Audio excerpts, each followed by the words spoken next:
remember the source of your security. Remember that God has not left you on your own. But here's what you need to know. Fear does not want you to remember that. Fear wants you to forget where your help comes from. That's what David's enemies are propagating against him. They say he has no help in God. God's forgotten about David. Fear wants to convince you that God's forgotten about you. Because if fear can convince you that God's forgotten about you, it can convince you to forget about him. That's what fear is trying to do. How does it do this? How does it convince you that God's forgotten about you?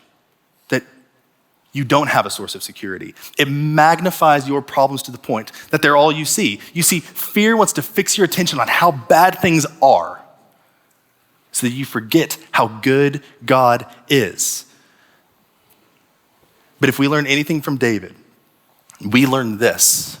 Fear gazes upon its enemies. Faith gazes upon its God. Look at what David does. As he remembers God, he gives us 3 metaphors for who God is. He reminds himself who God is in the face of his fear. The first thing he says is, he says, you, Lord, are a shield around me. You're a shield around me. If you think about a shield's not preventative in nature. A shield is defensive in nature. So when you wake up in the morning, you don't pick up a shield under the misconception that if you carry it around, troubles aren't gonna find you. You carry it around because you know that when trouble finds you, you'll be prepared.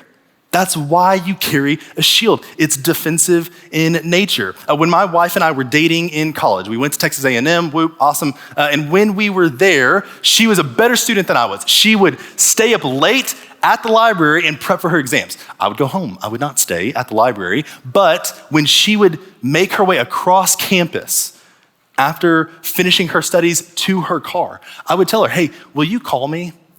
Like, will you just talk to me on the phone as you make your way across campus? I'm not fearful that something is going to happen, but if something did happen, God forbid, I just would want to be able to spring into action.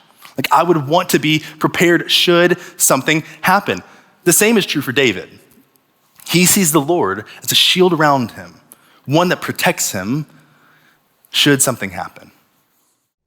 Hey, thanks for watching. To find out more about Houston's First, you can subscribe to our channel or you can go to houstonsfirst.org.